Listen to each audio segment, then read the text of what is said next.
Halo guys, welcome back. Kembali lagi sini saya Fandi. Kali ini kita akan membahas tentang simulasi jadwal CPNS 2023. Namun sebelum lanjut, seperti biasa, jangan lupa ya untuk subscribe channel ini dan juga follow IG saya @fandiarya agar teman-teman tidak ada informasi terbaru seputar CSN. Oke, terima kasih ya buat teman-teman yang sudah subscribe dan juga follow. Kita lanjut teman-teman. Di sini kita mulai dari pernyataan Pak Menpan RB yang mana ditegaskan pemerintah sudah memutuskan untuk melakukan rekrutmen CPNS dan PPPK tahun 2023. Khusus untuk CPNS sendiri, kata Pak Menteri, menyebutkan prioritas pemerintah untuk pemenuhan kebutuhan profesi tertentu seperti hakim, jaksa, dosen, serta tenaga teknis tertentu, termasuk talenta digital, serta jabatan pelaksana yang prioritas sesuai dengan Permenpan RB nomor 45 tahun 2002 tentang jabatan pelaksana PNS di lingkungan instansi pemerintah. Nah, jadi teman-teman di sini sudah jelas ya ada CPNS di tahun 2023. Dan untuk aturan PAN RB nomor 45 tahun 2002 ini saya sudah pernah bahas. Teman-teman bisa lihat pada konten saya di sini atau di pojok kanan atas.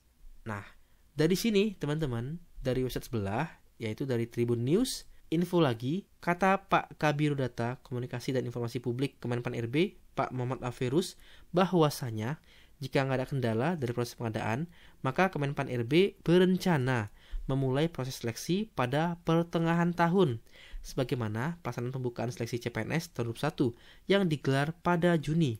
Nah, kalau begitu di sini kita sudah bisa coba simulasi atau ancar-ancar. Kira-kira kalau bulan Juni gimana sih tahapan atau tiap alur pelaksanaan CPNS? Nah, jadi di sini saya coba simulasikan teman-teman jika pembukaan CPNS 2023 itu di tanggal 30 Juni. Yang mana di sini ada 17 kegiatan, mulai dari pengumuman hingga usul penetapan NIP. Jika dimulai tanggal 30 Juni, maka estimasi selesainya itu adalah di tahun depannya, tahun berikutnya lagi, di bulan Februari. Atau kita lihat di sini memakan waktu sekitar 7 sampai 8 bulan. Nah, kemudian dari sini muncul pertanyaan. Kak, gimana? Kan katanya skenario di tahun ini itu CPNS-nya fleksibel sifatnya. Atau pembukaan CPNS itu beda-beda di tiap instansi. Nah, di sini kita coba bahas.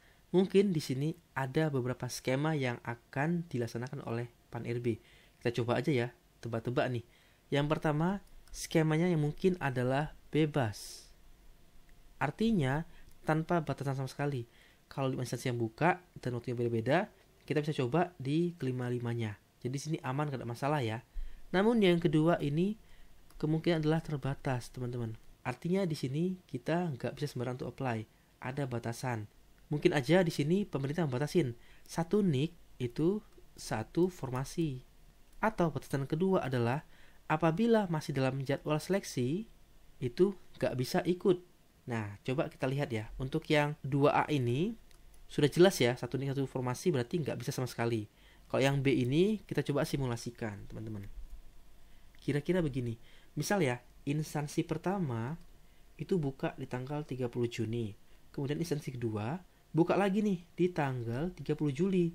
Kalau kita lihat, jarak dari pengumuman sampai dengan SKD itu kurang lebih 3 bulan. Tapi ternyata kita gagal nih ya di administrasi. Di tanggal 29 Juli gagal. Nah, kalau seperti ini, skema yang 2B, maka kita bisa lagi lanjut untuk mencoba di instansi nomor 2. Namun, kalau kita lulus di administrasi, kita nggak bisa coba. Kenapa? Karena nama kita di website SSCN masih terdaftar di seleksi di nomor 1 instansinya. Maka kita nggak bisa coba nomor 2. Ini kemungkinan yang 2B. Tapi ya harapannya mudah-mudahan kita bisa coba sebanyak-banyaknya teman-teman ya, pakai skema pertama. Jadi semakin besar peluangnya untuk lulus CPNS di tahun ini.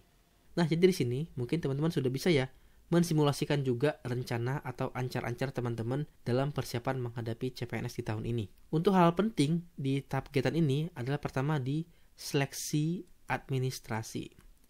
Tahapan kedua yang penting adalah SKD. Tahapan ketiga adalah SKB. Dan untuk tahap terakhir itu ada tes kesehatan, mungkin di bagian sini teman-teman. Jadi untuk CPNS ini nggak hanya belajar aja ya, tapi juga kita perlu siapkan administrasinya. Mungkin next konten kita akan bahas satu persatu hal-hal pokok yang perlu kita siapin terkait administrasi, SKD itu apa, SKB apa, dan apa aja tes kesehatan. Nah, di sini mungkin kita akan bahas dulu tentang persiapan SKD-nya, kira-kira kisi-kisinya apa sih? Atau teman-teman yang mau belajar kira-kira mulai dari mana sih? Nah, sebelum kita bahas itu, Di sini saya menginfokan teman-teman bahwasanya kita buka bimbel untuk persiapan SKD, yaitu bimbel teman ASN batch 3 bersama saya, Pingli, dan YouTuber ASN serta PNS yang semuanya lulus 1 kali tes aja. Kita mulai kelas untuk batch 3 di 1 Februari dan untuk jadwal sendiri adalah malam hari di setiap Senin sampai dengan Jumat. Teman-teman bisa langsung daftar melalui website temanasn.com. Jangan lupa tambahkan kode voucher teman lulus agar dapat harga promo. Nah, berikut adalah cara mendaftarnya. Untuk link pendaftaran, teman-teman juga bisa lihat di deskripsi video ini ya.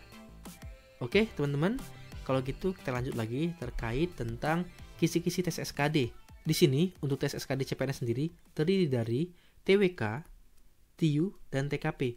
Masing-masingnya 30 soal, 35 soal, dan 45 soal. Jadi jumlahnya adalah 110 soal, waktu 100 menit, dan skor maksimal adalah 550. Nah, ini terkait skor maksimal, target teman-teman adalah di angka 450 ke atas, agar dikatakan aman.